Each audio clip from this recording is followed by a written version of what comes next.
Hey everyone, I can understand here, and today we're going to be testing out the Precursor Eye. Now, a lot of people say this is bad, and we're actually going to be taking a look into why that is, and if it is actually that bad. Now, if you guys enjoy the video, then please, subscribe and all that. Anyway, I want to get over some things before we start.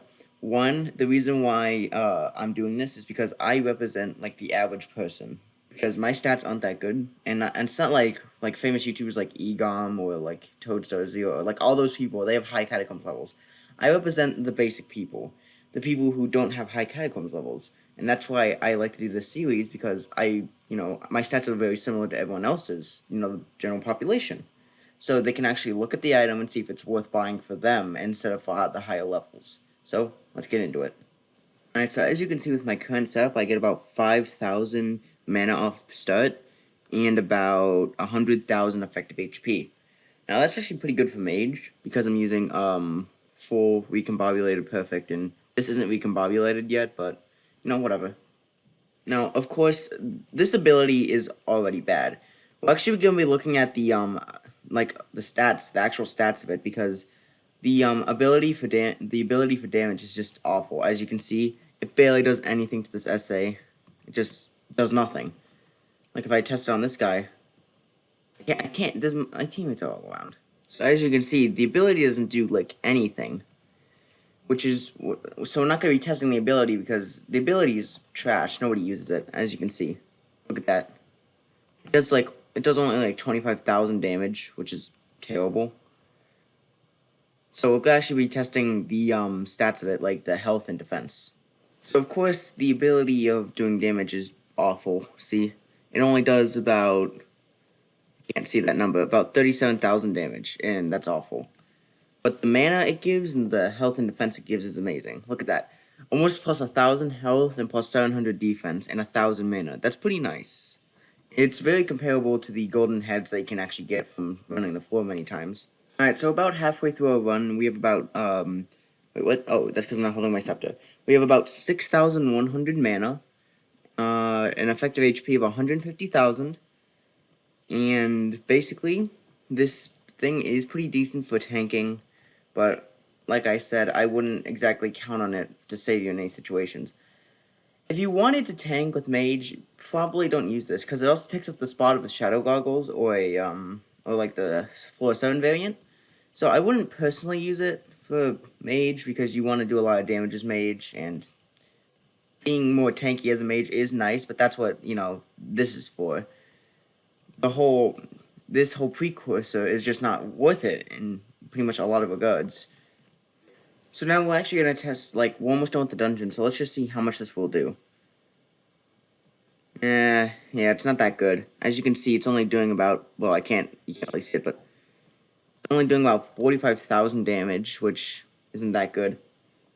Mainly because the Spirit Scepter, a single throw of the Spirit Scepter does about 100,000 compared to its 40, and it takes much more mana.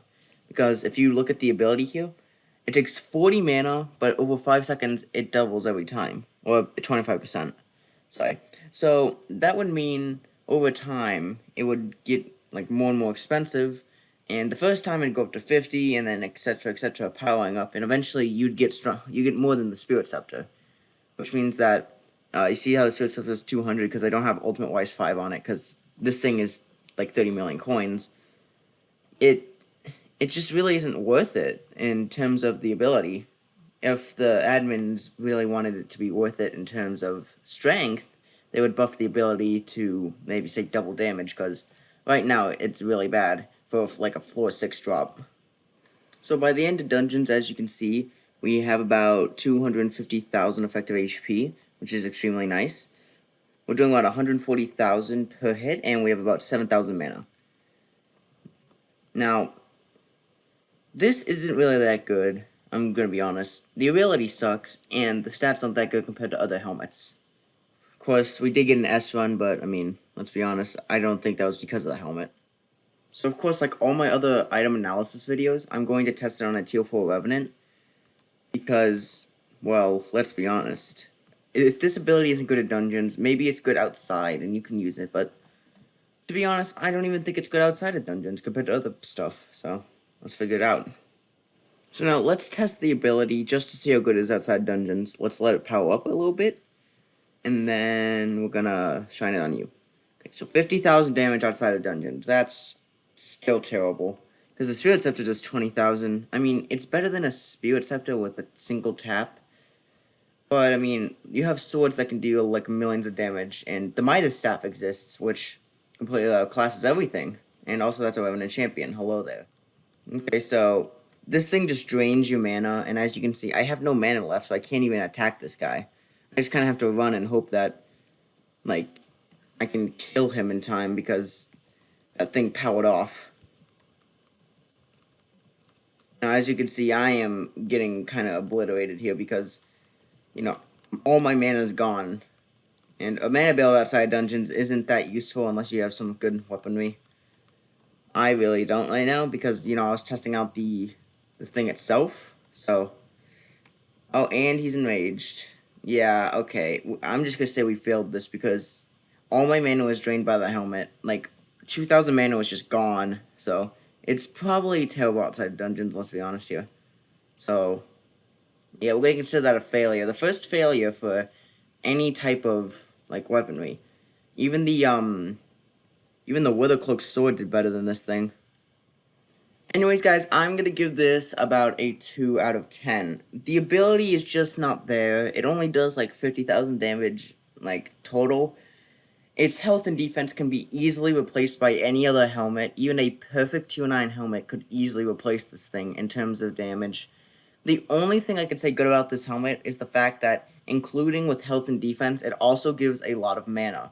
That's the only good thing I can say about this, because that's all it does.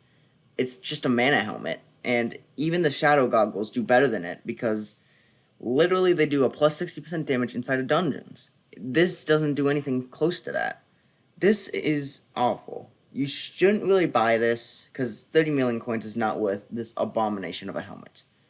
I hope you guys enjoyed, and I'll see you later.